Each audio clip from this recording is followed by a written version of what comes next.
Bem-vindos mais uma vez, amigos, ao programa Odisseia da Profecia desta noite. Estamos na apresentação número 5, onde temos um assunto muito empolgante e vou lhes dizer que é, honestamente, um dos meus favoritos. O destino dos perdidos. Mestre Dog, por que diabos o destino dos perdidos seria um de seus assuntos favoritos? Bem, você verá que espero que eu esteja falando clara e lentamente o suficiente para que esses 15 idiomas diferentes sejam traduzidos enquanto eu falo. É uma maravilha voltar e clicar no site e eu chego lá, eu realmente não estudo as mensagens. Eu apenas me ouço falando árabe. É muito legal. Então queremos dar as boas-vindas a todos que estão assistindo ao redor do mundo. Estamos muito felizes por estarem sintonizando nossos amigos que estão ouvindo o 3ABN, o Hope Channel International e outros. Estamos muito felizes por estarmos de volta à cidade de Nova York, onde eu cresci e onde tive a maior parte de minha educação. Então, de certa forma, é como voltar para casa. Bem, esta noite, amigos, vamos tratar de um assunto que é difícil e acho que, ao mesmo tempo, vocês verão que é encorajador e que trata de um grande mal-entendido sobre o cristianismo e um dos ensinamentos fundamentais da Bíblia. Desde o início da Bíblia até o fim da Bíblia, ela fala sobre dois destinos. Dois destinos. Os salvos e os perdidos, falamos sobre Cristo e o demônio, o bem e o mal, a luz e as trevas. Jesus disse que se você não está comigo, está contra mim. Há duas estradas, há dois destinos. Você quer estar no time vencedor? Estou certo? Não quero que você se concentre demais no time perdedor. Mas precisamos entender porque não entender isso afeta o que você acredita. Sobre a recompensa e o recompensador. E é por isso que esse assunto é tão importante em nosso estudo desta noite. Sabe, eu sempre gosto de começar com um fato surpreendente. Há alguns anos, Karen e eu éramos alguns amigos do quadro de fatos surpreendentes.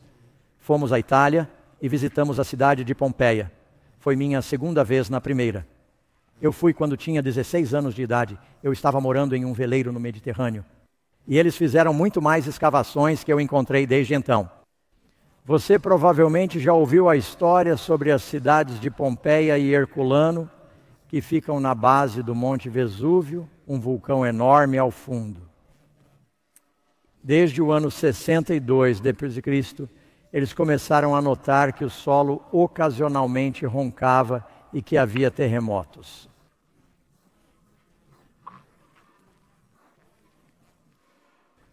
Nos 17 anos seguintes, os sinais continuaram a crescer e a aumentar.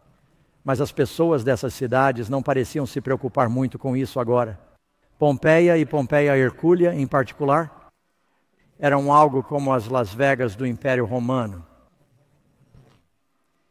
De fato, muitos soldados iam para lá depois de cumprirem sua pena de R&R, o que era uma espécie de recompensa. E assim, durante esses 17 anos, os tremores do vulcão aumentaram, algumas das fontes secaram. Eles sabiam que havia muita atividade sísmica, mas a vida continuava dia após dia. As pessoas estavam pré-absorvidas em sua diversão, na busca hedonista do prazer.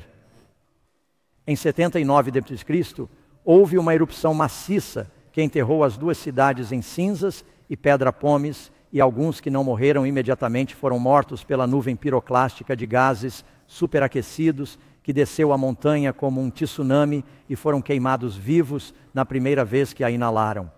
Bem anos depois, por volta de 1748, 1600 anos depois, eles fizeram algumas escavações e começaram a encontrar as ruínas enterradas sob todas essas cinzas. E notaram que continuavam encontrando essas cavidades nas cinzas. E alguém disse que provavelmente havia algo ali.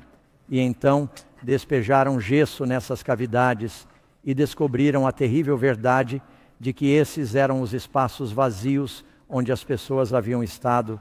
Seus corpos haviam se decomposto, exceto os ossos. E eles puderam ver pessoas por toda a cidade. nas mesmas posições e em suas últimas mortes contorcidas que o desastre os pegou. Isso nos faz pensar em outra terrível destruição da qual a Bíblia fala. A propósito, apenas uma pequena observação que talvez você queira considerar. Jerusalém havia sido destruída pelos exércitos de Tito em 70 a.C.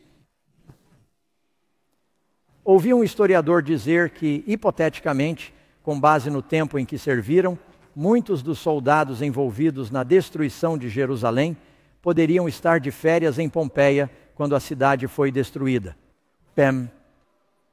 A Bíblia compara esse fato com a destruição dos ímpios.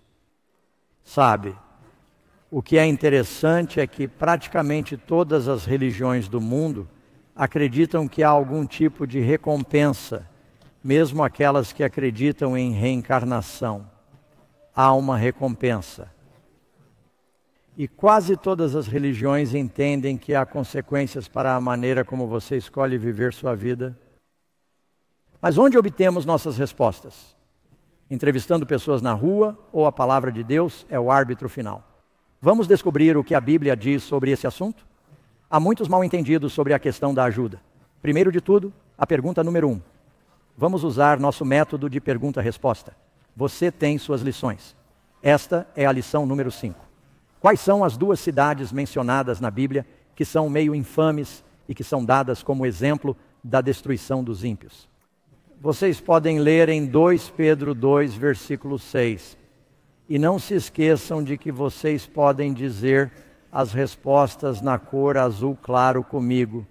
E transformando as cidades de Sodoma e Gomorra em cinzas, Deus as condenou à destruição, tornando-as um exemplo para aqueles que mais tarde viveriam impiamente. Eles foram queimados. E você pode ler aqui em Judeu, versículo 1, versículo 7, que Sodoma e Gomorra são apresentadas como exemplo, sofrendo a vingança do fogo eterno, que significa que os resultados do fogo são eternos.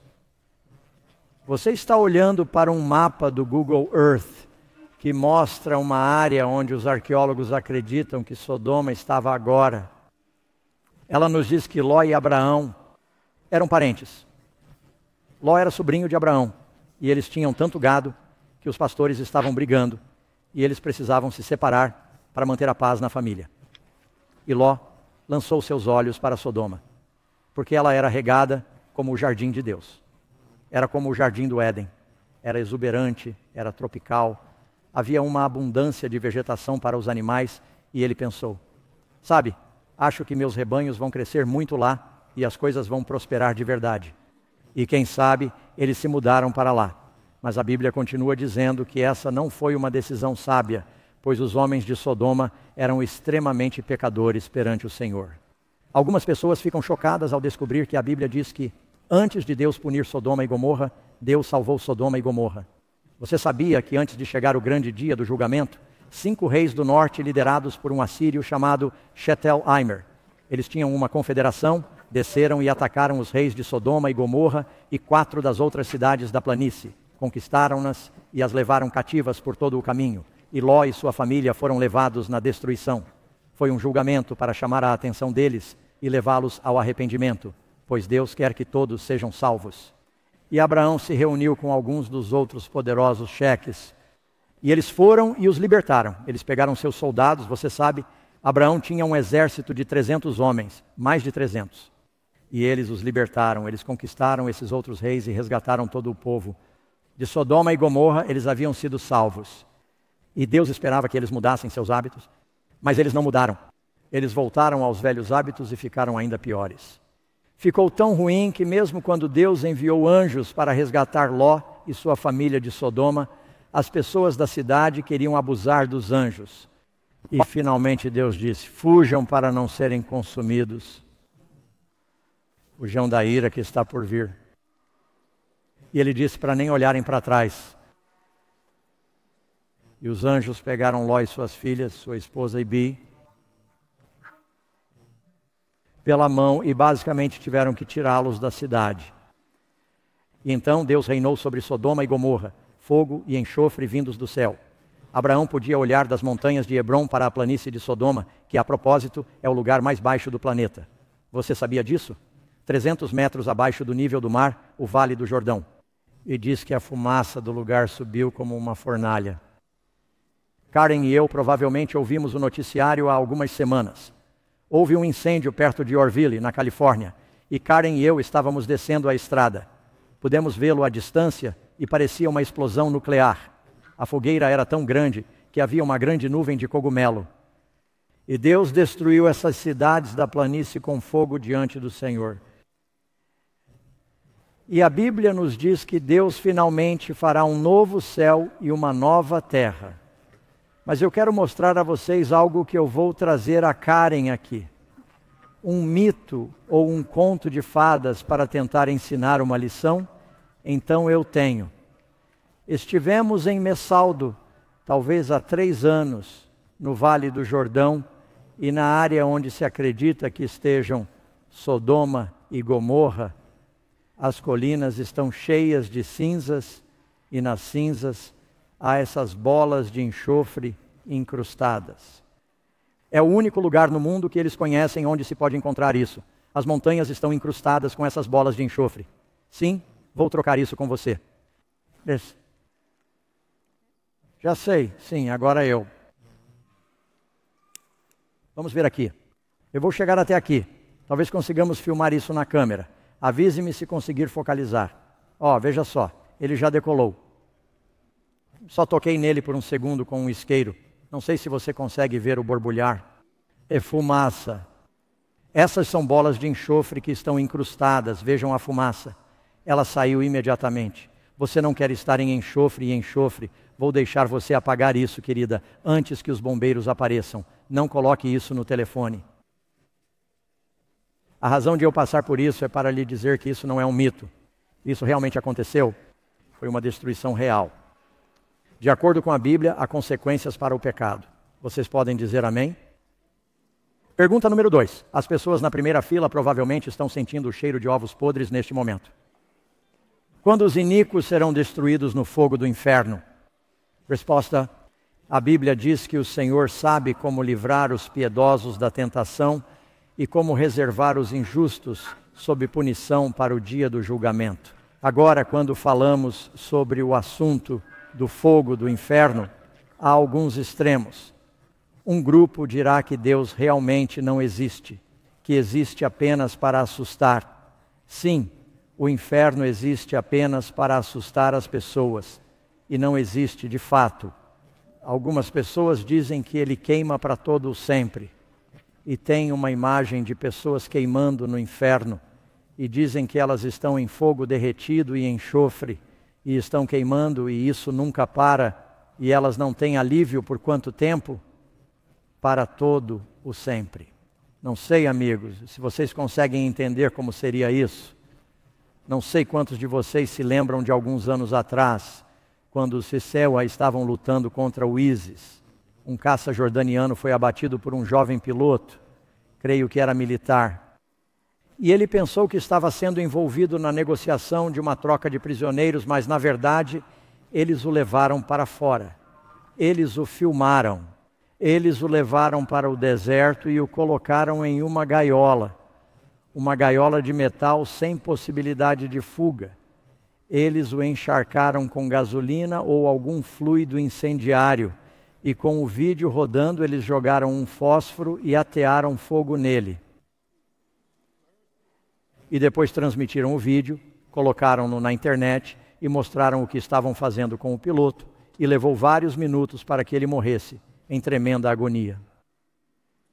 E isso foi mostrado ao pai dele. Agora você e eu ouvimos isso e podemos ver as expressões em seu rosto. É horrível. Aqui vai uma pergunta.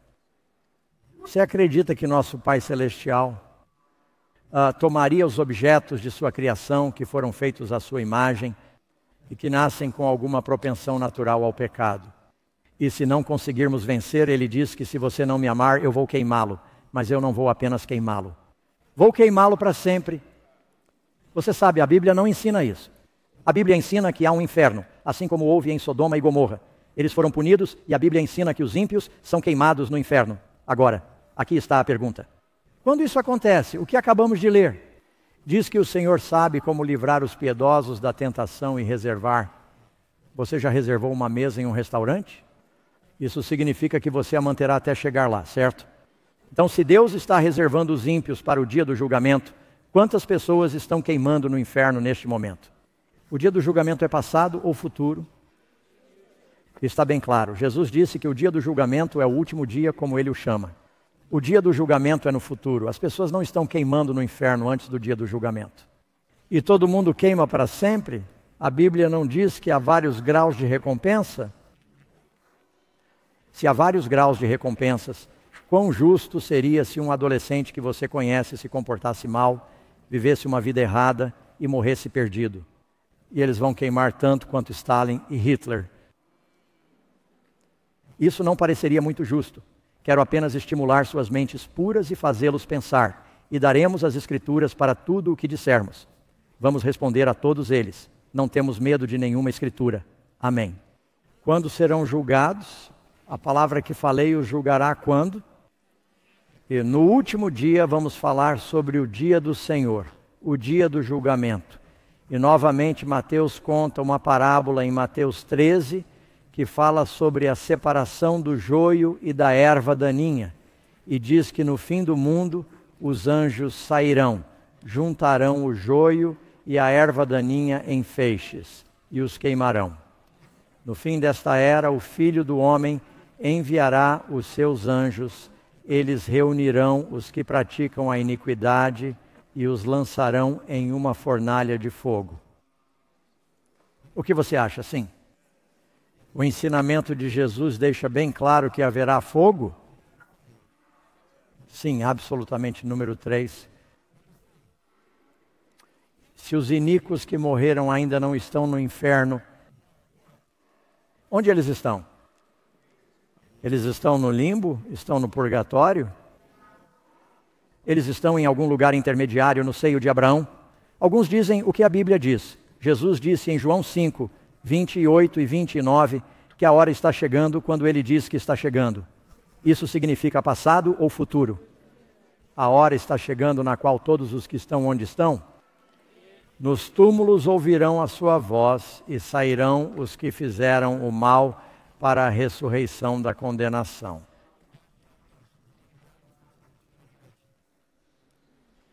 A Bíblia nos diz que há uma ressurreição dos justos. Os mortos em Cristo ressuscitam primeiro. Se você tem uma primeira ressurreição, o que isso significa? Em algum lugar você tem uma quê? Uma segunda. Primeiro é uma palavra sequencial. Não faz sentido dizer primeiro se não há mais nada. Diz que há uma primeira ressurreição. E os demais mortos não reviverão até que se completem os 1000 anos. Isso é Revelação, capítulo 20. Então, se os mortos em Cristo são os primeiros, quem são os outros mortos? Os que estão fora de Cristo, perdidos. Jesus disse que eles estão em seus túmulos. Isso é muito importante porque há algumas pessoas que acreditam que têm entes queridos que morreram e se perderam. Elas acreditam que eles estão lá embaixo agora queimando em Sabe. As pessoas acreditam que a colina tem uma câmara de tortura em algum lugar e que seus entes queridos estão queimando. Lembro-me de estar na fila de um supermercado e ver uma dessas revistas de tabloides. Às vezes é preciso rir. E ela dizia: perfuradores de poços na Sibéria vão fundo demais, demônios escapam. E eles dizem que realmente perfuraram o inferno. E os demônios estão escapando. E suponho que algumas pessoas acreditem nisso. Mas não é isso que a Bíblia ensina. Eles estão em suas sepulturas, novamente. Outro versículo para você, Jó 21, versículos 30 e 32. Os ímpios são reservados para o dia da desgraça. A sepultura e uma vigília sobre o túmulo diz que eles estão em seus túmulos. Eles são levados para suas sepulturas. Eles estão esperando pelo dia do julgamento, sabe? Eu acredito que há pessoas que foram levadas ao ponto da insanidade, pensando que alguém que elas amam morreu, e elas estão, enquanto caminham pela terra, essas pessoas estão se contorcendo, gritando e berrando nas chamas. Anos atrás eu estava ouvindo uma estação de rádio cristã, e as pessoas faziam perguntas sobre a Bíblia. E as perguntas sobre a Bíblia eram todas de todos os tipos. Quero dizer, a estação tinha boa música e eles liam a Bíblia e coisas boas. Mas quando esse cara entrou e começou a responder as perguntas, eu tive problemas com ele. E me lembro de ter ouvido uma vez que uma mãe ligou e pelo tom de voz dava para perceber que ela estava obviamente sofrendo muito. E ela disse: irmão fulano de tal, estou falando com o pastor, o apresentador do programa. Ela disse que meu filho morreu há alguns dias em um acidente de carro. Ele estava vivendo uma vida ímpia e eu só queria saber se ele está queimando no inferno agora. Bem, primeiro ele tentou contornar a pergunta. Ela disse que não. Não. Só estou lhe dizendo que se houver qualquer evidência de que uma pessoa estava perdida, ela simplesmente amaldiçoou a Deus e viveu uma vida perversa. Bateu em uma árvore e morreu instantaneamente. Ele está queimando no inferno? E finalmente, depois de tentar fugir de uma resposta direta, ele disse: bem, você sabe, de acordo com a Bíblia, se ele morreu sem Cristo, então a próxima parada, sem passar, é que ele está no inferno. No fogo do inferno. E quanto tempo ele ficará lá? Para sempre. Agora, você já pensou em quanto tempo é para sempre? Quanto tempo é isso? Isso significa que se uma pessoa morrer e estiver queimando no inferno, você se queimará por 1 minuto. Uma pessoa morre e está no inferno, ou seja, daqui a 1 milhão de anos. Você tenta nadar até a superfície e pedir ajuda, e Deus diz que você ainda não começou. Você nunca chega ao início. Você nunca deixa de sentir a agonia, a miséria e a dor intensa e ardente que grita para sempre e sempre e sempre pelos pecados. De uma vida, quanto tempo são 90 anos de AD? Comparado à eternidade, é inexistente. Queimar uma pessoa para todo o sempre por essa vida minúscula. Por favor, explique a justiça. E quando você perguntar a alguns pastores, eu disse: bem, quem somos nós? Não entendemos como o pecado é ruim e ele é Deus e essa é a punição. Agora deixe-me fazer você pensar sobre algo, amigos, sejam honestos. Quantos de vocês admitiriam isso como seres humanos? Todos. Pecamos e ficam aquém da glória de Deus. A Bíblia diz que todos nós pecamos, todos nós temos uma tendência natural para pecar e torturar por toda a eternidade uma pessoa que você criou, que o Senhor ostensivamente ama, e o Senhor é um Deus justo para todo o sempre, pelos pecados de uma vida muito breve. Isso faz sentido? Não é bíblico. Vou lhe mostrar um trecho da Bíblia. Amém. Antes de mais nada, ninguém está queimando ainda o número 4. Quais são as duas únicas opções para todas as pessoas? É por isso que esse é um assunto importante. A Bíblia diz que Jesus disse: porque Deus amou o mundo de tal maneira, Ele deu seu Filho unigênito para que todo aquele que nele crer não faça o quê? Perecer, mas ter a vida eterna. Quais são as duas opções? Vida ou perecer. Perecer significa que você deixa de existir. Quando você vai ao mercado e compra coisas que são perecíveis, isso significa que é melhor colocá-las na geladeira ou comê-las rapidamente. Porque elas vão perecer, elas não duram. O que Deus disse a Adão e Eva? Se vocês comerem o fruto proibido, certamente morrerão. Você tem a vida ou a morte. A morte é a ausência de vida. Deus não disse que você tem a vida eterna no céu ou a vida eterna queimando. Não é verdade? Moisés, antes de morrer, ele se apresentou diante dos filhos de Israel. Ele disse: apresento a vocês hoje duas opções: vida, bem, bênção, morte, mal, maldição. Escolha a vida. Todos podem escolher a vida, mas o demônio, quem se lembra do que aprendemos sobre o diabo? Ele quer deturpar a imagem de Deus. Vocês sabem por que esse assunto é importante para mim. Não tenho tempo para meu testemunho, mas estudei em 14 escolas até a 9ª série. 14 escolas diferentes. Algumas delas porque meus pais se mudaram, outras porque eu era um desordeiro, e sei que vocês acham difícil acreditar nisso. Mas eu me meti em um pouco de confusão. Estudei em escolas judaicas, estudei em 2 escolas militares diferentes, estudei em uma escola pública, estudei em 2 escolas católicas. E como todo mundo, ouvi que se você for um bom menino e acredita em Jesus, você vai para o céu. Eu estava muito confuso porque minha mãe era judia, mas meu pai tinha sido criado como batista. Eles me mandaram para uma escola católica. Então você vai entender. E quando fui para a Academia Militar de Nova York, toda semana você tem que ir a um culto. Pode escolher entre o culto protestante, o culto católico ou o culto judaico. E eu achei que deveria tentar misturar todos eles. Mas todos diziam mais ou menos a mesma coisa. Você é bom, você vai para o céu, mas se você for ruim, você vai para o inferno. Eu disse que precisava saber mais sobre isso, porque achei que era para lá que eu estava indo. E eu disse, bem, você vai para o inferno, é um fogo, sabe? E você vai estar lá embaixo e vai queimar. Por quanto tempo? Para sempre. O que você acha que isso fez com minha imagem de Deus? Decidi cedo em minha vida. Eu disse que não só não queria acreditar nisso, como também não podia me dar ao luxo de acreditar nisso, porque se existe um Deus, ele é o ser mais malvado do cosmos. Aqui estou eu, sabe, apenas um garotinho ruim, e não consigo evitar meu mau comportamento, e ele me criou.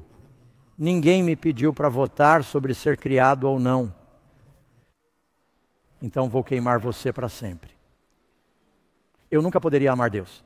Eu pensava que se Deus existe, eu o odeio. Mas quando aprendi a verdade bíblica sobre esse assunto, isso me libertou e pude finalmente amar a Deus. É por isso que isso é importante para mim. Você tem duas opções, vida ou morte. Romanos, capítulo 6, 23. O salário do pecado é o quê? A vida eterna em chamas. Não é o que Paulo disse. O salário, a penalidade, a recompensa pelo pecado é a morte e a ausência de vida. Qual foi a primeira mentira que já foi dita? Deus disse a Eva que se você comer o fruto proibido, certamente morrerá.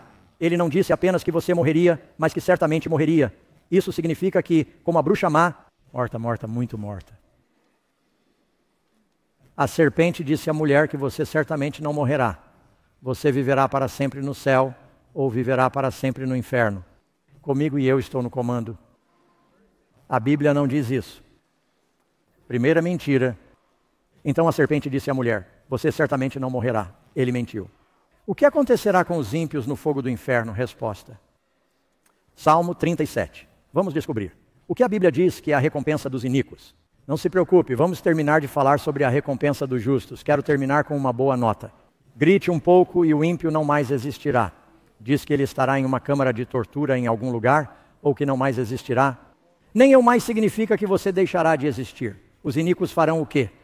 Perecerão em fumaça, serão banidos, difusos, desaparecerão. Novamente você leu em Malaquias, capítulo 4, versículos 1 e 3, o dia está chegando. Como um forno e todos quantos. Isso está falando sobre o que os judeus costumavam fazer com os campos após a colheita. Eles ainda fazem isso na Califórnia, nos campos de arroz ao nosso redor, em Sacramento. Eles os incendeiam e não apenas queimam o restolho no topo, mas ele diz que não é apenas o restolho. Se você queimar a raiz de uma árvore, ela não voltará. Diz que as queimará quando algo queimar o que restar. Nada. Vocês pisarão os ímpios, pois eles se tornarão cinzas sob as solas dos seus pés. Não diz que eles ainda estão queimando. Você não estará andando por aí em movimento. Isso é quente. Como se você fosse um caminhante do fogo de Fiji. Eles se foram. Eles estão queimando. E ele vai criar um novo céu e uma nova terra naquele. Número 6, onde estará localizado o fogo do inferno? Agora isso surpreende as pessoas. Muitas pessoas são ensinadas a acreditar. Agora devo fazer uma pausa aqui. E vocês entenderão porque há 4 palavras na Bíblia que são traduzidas como inferno. A palavra mais comum no Antigo Testamento é a palavra Sheol. Sheol significa simplesmente a sepultura. É uma palavra hebraica que significa a sepultura. As pessoas pensam que o inferno é a caverna vulcânica, ardente em algum lugar lá embaixo, porque ela diz lá embaixo no Sheol, pois os judeus enterravam seus mortos, onde alguns pagãos cremavam seus mortos, alguns até mesmo acima do solo, mas os judeus os enterravam. Por isso eles sempre diziam no Sheol. Então você tem a palavra. Hades, que vem da mitologia grega. Hades era um lugar governado pelo deus Plutão, que era responsável pelos cães do inferno, e muitos dos nossos mitos sobre o diabo vêm desse conceito de Plutão.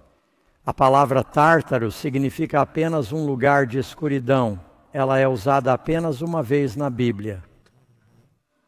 Depois temos a palavra Gehenna. Agora, Essa é uma palavra que confundiu as pessoas porque fora de Jerusalém. Há algo chamado Vale de Inom. Também é Guerrina, a mesma palavra, o mesmo lugar. Era o lixão da cidade. E era um vale muito íngreme e rochoso. Não era um bom lugar para construir.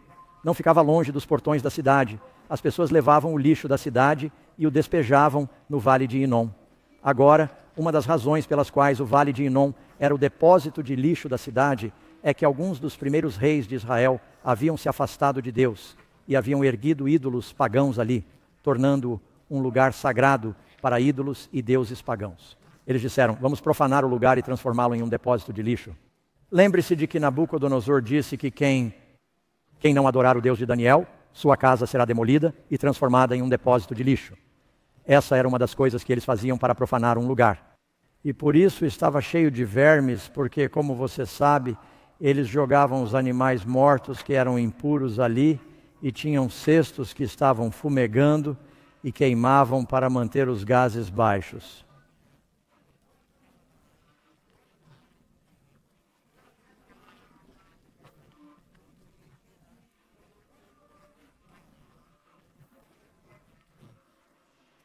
Todos entendem o que é hipérbole, metáfora. Alguém aqui acredita que iremos para o céu sem um olho, um pé ou uma mão? Jesus está dizendo que se você tem um pecado que é tão próximo quanto sua mão, seu pé ou seu olho e que vai fazer com que você se perca, corte-o. Por mais difícil que seja, é melhor entrar no céu mutilado do que ir de corpo inteiro para a Gina, o depósito onde os ímpios serão punidos. E ele aponta para o vale bem ali fora da cidade, onde está fumegando e cheio de vermes que não morrem, larvas que estão comendo. As pessoas sempre serão comidas por vermes, para todo sempre. Então, onde o inferno arderá? Será em uma caverna lá embaixo, em algum lugar? Você sabia que eles têm uma mina de ouro na África do Sul? Fui até lá com nosso filho e é tão profundo que você se aproxima do manto da terra, é muito quente. Aqueles pobres coitados que trabalham lá embaixo, eles têm que soprar ar frio o tempo todo e estão trabalhando a uns 120 graus. Lá embaixo, é lá que fica o inferno? Você sabe onde o inferno vai arder? Bem aqui na cidade de Nova York. É mesmo. A Bíblia diz que você pode ler. Segundo Pedro, capítulo 3, os elementos se fundirão com calor ardente, e tanto a terra como as obras que nela há serão o quê? E queimados. Vai ser bem aqui novamente, você pode ler o que ela nos diz em uma revelação. Versículo 9. Eles subiram sobre a largura da terra e cercaram o acampamento dos santos, a cidade amada. Essa é a nova Jerusalém. E fogo desceu do céu, vindo de Deus, e os devorou. Aqui. Tenho que descobrir o que eles são capazes de fazer. Será que posso passar por isso? Não, não vou nem tentar. Essa é a imagem da palavra errada. Então, onde o inferno vai arder, o fogo vai descer sobre a terra. Deus vai purificar este mundo com fogo, e sobre as cinzas purificadas. É por isso que diz que você sairá da nova Jerusalém. Você pisará sobre os ímpios, pois eles são cinzas sob as solas dos seus pés. Porque abençoados são os mansos, eles herdarão o quê? A terra. Mas tudo bem, porque Deus está fazendo um novo céu. A palavra céu não significa onde ele vive, mas sim uma nova atmosfera e uma nova terra. Nossa atmosfera está poluída, nossa terra está poluída. Ele vai recriar este planeta. Deus tinha um plano no início, ele vai concluir seu plano perfeito. Vocês acreditam nisso, amigos? Portanto, outro grande mito sobre o inferno. Quem é grande e está encarregado do inferno? Karen disse que eu perdi o inverso. Deixe-me voltar atrás. Eles foram, eu li isso, não li? Eles subiram sobre a largura da terra, cercaram o acampamento dos santos, a cidade amada, e fogo desceu do céu, vindo de Deus, e os devorou. Nós estamos na terra quando ele desce e os devora. Então, quem é o responsável pelo fogo do inferno? É o demônio? Quantos de vocês já ouviram piadas sobre São Pedro estar encarregado do portão dourado e todo mundo tem que passar por São Pedro para entrar? E eu já ouvi algumas piadas muito engraçadas sobre São Pedro verificando as pessoas quando elas estão a caminho do céu e então elas dizem que o diabo está encarregado do inferno. E é por isso que ele ostensivamente tem esse grande tridente de forquilha, é como um grande churrasco lá embaixo. Ele se certifica de que as pessoas cozinhem uniformemente e o vira de vez em quando. Não sei o que ele está fazendo. Mas é isso que a Bíblia ensina? O demônio está no comando do inferno, claro que sim. Aprendemos que o diabo não se parece com isso. Nenhuma Bíblia diz que o diabo tem tanto medo do inferno quanto o inferno foi preparado para ele. O diabo que os enganou foi lançado no lago de fogo e enxofre. Porque ele é chamado de lago.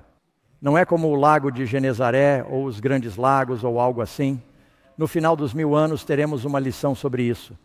Nova Jerusalém desce do céu, vinda de Deus, e se estabelece na terra. Todos os ímpios que já viveram são ressuscitados. Satanás vê todos os ímpios que já viveram, às vezes chamados de Gog e Magog, e os reúne para um ataque final contra a cidade de Deus. Eles são julgados no julgamento do grande trono branco. O diabo mostra que não mudou. E diz que Deus então faz chover fogo.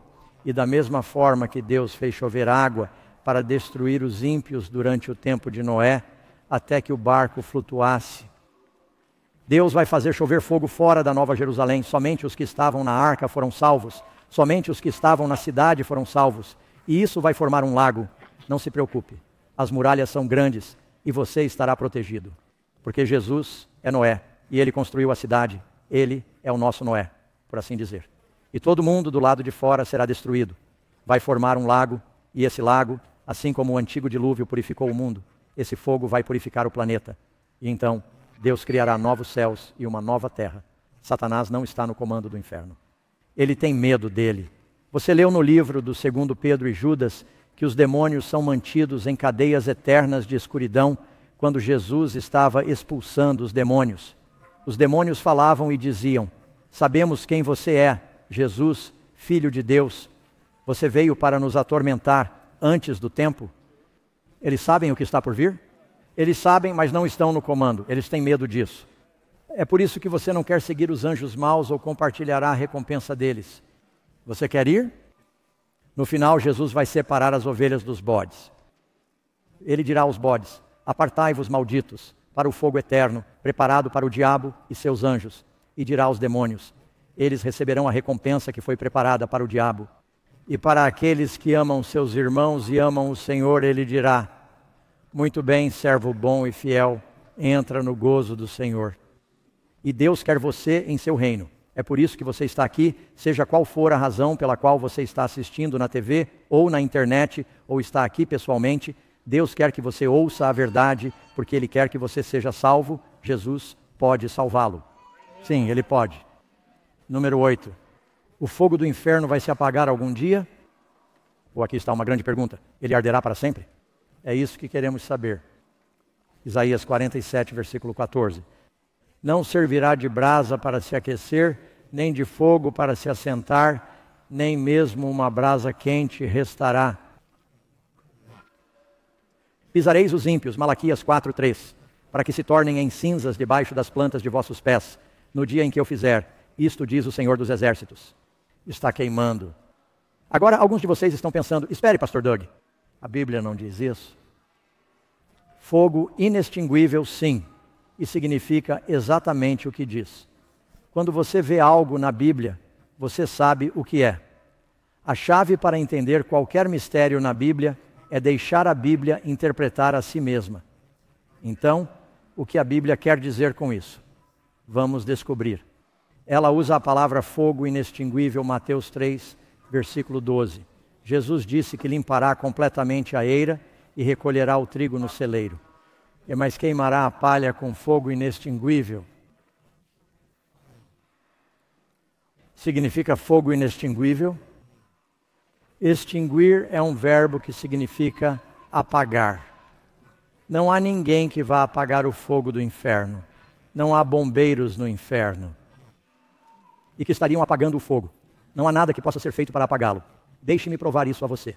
Jeremias 17, versículo 27. Aqui está uma profecia de Jeremias. Viveu antes do cativeiro babilônico. Mas se vocês não me derem ouvidos para santificar o dia de sábado, como por exemplo, não carregar uma carga ao entrar nos portões de Jerusalém no dia de sábado, então acenderei um fogo em seus portões, e ele devorará os palácios de Jerusalém, e eles não serão o quê? Apagados. Agora você sabe o que aconteceu? Eles não ouviram, não se arrependeram. Nabucodonosor veio e destruiu a cidade. Ele queimou a cidade, os portões foram queimados, nenhum bombeiro apareceu. Foi um fogo inextinguível. O templo foi queimado, fogo inextinguível foi destruído. Isso significa simplesmente que não há nenhum problema ativo, não há nenhuma parte ativa envolvida em extingui-lo. O trabalho que o fogo do inferno faz é eterno. Não volta mais. Essa é a nossa próxima pergunta. A expressão fogo eterno não significa interminável? Bem, é preciso ler as coisas em seu contexto. Vejamos alguns exemplos. Sodoma e Gomorra, Judeu 1, versículo 7. O que Deus quer dizer com fogo eterno? Sodoma e Gomorra e as cidades ao redor delas. Elas são apresentadas como exemplo, sofrendo a vingança de que tipo de fogo? O fogo eterno agora. Aqui está uma pergunta. Sodoma e Gomorra ainda estão queimando hoje? Onde a cidade já foi reconstruída? Será que o resultado do fogo foi eterno? Não houve perdão, não houve ressurreição, nenhuma reconstrução. Isso é o que vai acontecer com o destino da perda. Isso significa que o resultado desse incêndio é eterno. Eu tenho esse púlpito de plexiglass ostensivamente quente o suficiente. Ele vai derreter. Eu sei disso porque o pastor Doug já esteve em um reformatório e eu queria fugir. E peguei alguns fósforos e consegui queimar as dobradiças do plexiglass para que eu pudesse sair do reformatório. Então o plexiglass queima, eu sei disso. Se jogarmos esse púlpito em uma fogueira e o queimarmos, podemos dizer que ele foi queimado com fogo eterno, pois nunca mais veremos esse púlpito. Veja o que estou dizendo. Deus está dizendo que os resultados do fogo são eternos. Ele enfatiza isso porque agora mesmo, se você morrer e for salvo, não perca a esperança. Há uma ressurreição. Mas você sabe o que Deus chama de destruição dos ímpios? A segunda, morda, não há ressurreição. Número 11. Quando o versículo 10 de Apocalipse diz que os ímpios serão atormentados para sempre, esse é provavelmente o versículo mais difícil, pois diz para sempre, pastor Doug. Isso não significa que eles serão queimados para sempre. Deixe a Bíblia interpretar a si mesma. Às vezes, Deus usa esses termos. Como eu disse, em uma hipérbole, você tem que usá-lo em seu contexto. Você pode encontrar outros exemplos na Bíblia em que Deus usa a palavra para sempre, mas obviamente significava até que eles morressem. A história de Jonas. Quantos sabem sobre Jonas? Quanto tempo Jonas ficou no ventre do peixe? 3 dias e 3 noites. Vamos ler isso em um segundo. Em Jonas capítulo 2, quando ele ora, o que ele diz? A terra com suas grades fechadas atrás de mim, para sempre. Agora, se você foi engolido por uma baleia, a propósito, isso aconteceu. Há cerca de 6 meses, está no YouTube. Você pode ver que um cara estava andando de caiaque e uma grande baleia apareceu. Não sabia que ele estava lá no caiaque e o engoliu. Cuspiu-o de novo, ele estava bem. Ficou abalado. Ele provavelmente está fazendo terapia agora, mas aconteceu e você pode ver com seus próprios olhos. Então, Jonas não foi engolido por uma baleia de barbas, mas talvez por uma baleia jubarte ou uma baleia cachalote, que tem a capacidade de comer lulas. Quem sabe se não foi uma baleia ou se preparou um peixe. Pode ter sido qualquer coisa. Mas quanto tempo ele ficou lá? Você leu em Jonas capítulo 1. Diz que Jonas esteve no ventre do peixe 3 dias e 3 noites. Um tipo dos sofrimentos de Cristo Jesus disse que nenhum sinal será dado a esta geração, mas o sinal de Jonas, Mateus capítulo 12. Enquanto Jonas esteve no ventre do grande peixe por 3 dias e 3 noites, o Filho do Homem estará no coração da terra por 3 dias e 3 noites. O coração da terra está descrevendo os sofrimentos de Cristo que começaram na noite de quinta-feira no sepulcro. Jesus começou a sofrer por nossos pecados após a última ceia, na noite de quinta-feira, na noite de sexta-feira, na noite de sábado. Ele ressuscitou no domingo de manhã. Amém. Então Jonas, 3 dias e 3 noites. Ele chama isso de para sempre. Você sabe que Jesus sofreu da mesma forma que os perdidos sofrerão. Parece uma eternidade. Você consegue imaginar estar em um monstro marinho na escuridão por 3 dias e 3 noites? Aquela baleia pode ter comido água viva no almoço e então você está lá dentro com todo aquele sushi na escuridão. Você consegue? Isso teria parecido uma eternidade. Amém. Quantos de vocês já usaram esse termo? Você disse, cara, eu não comia há muito tempo, não os vejo há muito tempo. Então veja o contexto agora quando Deus nos promete a vida eterna. Sabemos pelo contexto que é interminável, porque há muitas outras passagens. Aqui está outra. Hana leva seu filho ao templo e ela disse: se o Senhor me der um menino, eu o levarei ao Senhor para que ele sirva ao Senhor no templo para sempre. Bem, ela cumpriu sua promessa? Samuel foi ao templo, quanto tempo? Quanto tempo ele serviu? O resto de sua vida, até morrer. Os hebreus tinham uma lei que dizia que se você tivesse um servo depois de 7 anos, você poderia deixar seu servo hebreu livre. Quero continuar sendo seu servo. Ele passava por um ritual e dizia: e ele será seu servo para sempre. O que isso significa até que ele morra? Certo? Então, quando se fala sobre os ímpios serem destruídos no lago de fogo, a razão pela qual se diz dia e noite é porque o diabo provavelmente arderá dia e noite.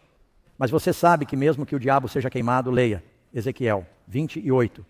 Diz que você nunca mais existirá para sempre. Ele vai destruí-lo. Você não existirá mais. É assim que se lê, na verdade, ele deixou de existir. Número 12. Eu pulei longe demais. A alma e o corpo estão destruídos no inferno agora, este é um deles. Você tem que ouvir isso, amigos. As pessoas pensam bem, sim, pastor. É bem claro que o corpo se queima, mas a alma é atormentada para sempre. O que Jesus disse está muito claro. Nossa alma e nosso corpo são ambos destruídos no inferno. Cristo disse em Mateus, capítulo 10, versículo 28, não temam aqueles que matam o corpo, mas não podem matar a alma. Ao contrário, temam aquele que significa Deus, que é capaz de destruir a alma e o corpo no inferno. O que Jesus disse sobre a alma e o corpo? Lembre-se, ele disse que se você pecar, você morre. Acredite em mim, você não perece, você vive. Você será punido. Todos são punidos de acordo com o que merecem. Você sabe que há diferentes quantidades de recompensa? Às vezes, Jesus disse que grande é a sua recompensa no céu se você estiver sofrendo, se for perseguido por causa da justiça. E Jesus, a respeito de Judas, disse a Pilatos que teria sido melhor para aquele homem se ele não tivesse nascido. Como você gostaria de ser Judas no julgamento e saber que traiu Jesus? Ou ser Hitler, Pol Pot ou algum desses déspotas da história? Há vários graus de recompensa. Eu não quero apenas ir para o céu. Quero que ele diga ótimo como sua recompensa. Amém. Alguns de vocês estão pensando que eu só quero chegar lá. Alguns de vocês estão pensando em ser honesto. Quanto pecado posso ter e ainda assim chegar lá? A atitude errada. Você quer ver o quão longe da borda você pode estar? Amém. A propósito, para quem o fogo do inferno é aceso, mais um versículo em Ezequiel. Ele diz que a alma que pecar morrerá. Isso é como uma definição de dicionário. Não apenas o corpo, mas a alma que pecar morrerá. Para quem o fogo do inferno será aceso? Apartai-vos de mim, ó malditos, para o fogo eterno, preparado para quem? O diabo. O inferno não foi projetado para você. Se você for para o inferno, é porque seguiu o líder errado. Preparado para o diabo e seus anjos. Há anjos bons e anjos maus que são mantidos em cadeias eternas. Número 14. Como a Bíblia se refere à destruição dos iníquos por Deus? A Bíblia nos diz que o Senhor se irará para fazer sua obra maravilhosa e realizar seu ato incomum. Deus é um Deus de amor, criação, vida, bênção e bem. Ele não quer que nada sofra. E quem aqui quer ver algo sofrer? Eu lhes disse há alguns anos, eu morava nas montanhas em uma caverna e fui um eremita por 1 ano e meio. Foi lá que encontrei a Bíblia. Comecei a ler a Bíblia, mudei minha vida, nunca mais voltei atrás. Eu tinha um gato em minha caverna, ele simplesmente apareceu um dia no alto dessas montanhas. Eu o chamava de estranho porque simplesmente apareceu. E nós nos tornamos muito próximos e era ótimo à noite no inverno quando fazia frio. Depois que ele terminava de caçar, ele vinha e empurrava meu rosto à noite com a pata, e eu levantava meu saco de dormir, e ele ia para o fundo do meu saco de dormir, perto dos meus pés, e ele ronronava lá embaixo aos meus pés. E isso era ótimo. Mas às vezes eu o via caçar, ele pegava os ratos na caverna, e lembro que um dia eu estava preparando o jantar, e vi um pequeno rato canguru meio que pulando no escuro. E um estranho o viu. E o estranho atacou o rato e o pegou. Agora você sabe que os gatos são um pouco sádicos e é por isso que eles não vão para o céu. Então, agora se um cachorro pegasse um rato, isso foi bom, ele está pronto. É só um gato, não. Ele quer brincar com sua comida. E ele tinha aquele ratinho e o segurava em sua boca. Ele o trouxe e o mostrou para mim e o soltou. E a coisa estava tremendo. Você sabe que ela tenta pular para longe e ele pula em cima dela novamente. E ele brincou com ela por um tempo e aquela coisa estava toda desordenada e batida. E ele queria brincar com ela o máximo que pudesse. Ele o soltou e o rato canguru, em sua tentativa de fugir, pulou em minha fogueira. Ouça o que você tem a dizer. Acabei de ouvir um suspiro coletivo de simpatia por um rato. Há muitos ratos nesta cidade, você sabe. Você não queria ver um rato queimado. Mas foi isso que aconteceu comigo também. Eu vi isso e pensei, oh não. E o pobrezinho pulou. Eu não pude fazer nada. Ele pulou direto para as brasas do fogo e chiou e se contorceu apenas por 1 ou 2 segundos, mas foi horrível. Eu não suportava ver um rato queimar. Quem quer ver algo sofrer? Você é mais amoroso do que Deus? Você é mais misericordioso do que Deus? Quando Deus castiga os ímpios, você acha que Ele está distribuindo pipoca para os justos assistirem e, portanto, não há nenhum prazer nisso, pois isso parte seu coração. Deus não quer que pereçamos. Ele quer desesperadamente que você seja salvo. Ele deu seu Filho. Mas a Bíblia é bem clara quanto ao destino. As palavras: o que vai acontecer com os ímpios? Eles são devorados, são consumidos, eles perecem. Morum, não existem mais. São a segunda morte. São destruídos. Esses são os termos que a Bíblia usa. Não há palavras na língua inglesa, nem mesmo na hebraica ou grega, que Deus possa usar que possam ser mais definitivas para explicar. O pecado não se levantará novamente uma segunda vez. Deus não vai imortalizar os pecadores. Os pecadores não têm imortalidade, Deus. A Bíblia diz que Deus só tem imortalidade, amém. Portanto, essa ideia de que os pecadores são imortalizados e que vão queimar por toda a eternidade vem da mitologia e a igreja costuma usá-la para manipular e assustar as pessoas. E para ganhar dinheiro, fazendo com que elas façam o que querem fazer. Mas nosso Deus é um Deus de misericórdia e amor. Depois que o pecado e os pecadores forem destruídos, o que teremos para esperar? No entanto, de acordo com sua promessa, esperamos por novos céus e o quê? Uma nova terra na qual habita a justiça? Isso nos diz que todas as coisas serão feitas novas. Apocalipse 21, versículo 4. A Bíblia diz que Deus enxugará dos olhos de todos as lágrimas. Não haverá mais morte. Quanta morte! Não haverá mais choro. Quero que vocês digam isso comigo. Todos podem ver isso na tela. Não haverá mais dor, quanta dor haverá? Não haverá mais dor. Deus não vai imortalizar os pecadores. Deus não vai ter uma câmara de tortura no cosmos em algum lugar para todo o sempre. Você vai dizer que eu realmente sinto muito que meu marido, ou minha família, ou um dos meus filhos esteja lá queimando para todo o sempre. Mas eu simplesmente não me importo mais. Você sabe porque Deus me fez sentir bem com isso. Não. Diz que depois que os ímpios são punidos, Ele enxuga as lágrimas de nossos olhos. Há um tempo, após os 1000 anos, veremos o julgamento dos ímpios e teremos afeição natural, assim como Deus. Será de partir o coração, mas então será preciso. Deus, você pode dizer, como eu poderia esquecer, Deus enxugará todas as lágrimas de nossos olhos. Amigos, amém. Não haverá mais dor, sofrimento ou tristeza. O problema do pecado voltará a existir. Naum 1:9. A aflição não se levantará na segunda vez que eu criar novos céus e nova terra. A primeira não será lembrada como os anos da eternidade rolam. Nunca terão nada a temer. Amigos, há 2 opções. Vida ou morte, escolham a vida. A Bíblia diz, quem quiser, tome de graça a água da vida. Quantos de vocês dizem que querem essa água da vida? No livro de Jó está escrito, pode um homem ser mais justo do que Deus? Se Deus não faria isso com suas criaturas, se nós queremos fazer isso, por que Deus o faria? Você quer tomar essa decisão agora e estamos ansiosos para vê-lo amanhã à noite. Vamos falar sobre o amor de Deus. Venham e ouçam sobre o Espírito e o poder de Elias. Vocês serão abençoados, amigos. Quando será a nossa próxima reunião? Amanhã à noite, traga seus amigos. Será uma apresentação que mudará sua vida, prometo. E vocês serão abençoados. Posso orar com vocês antes de encerrarmos?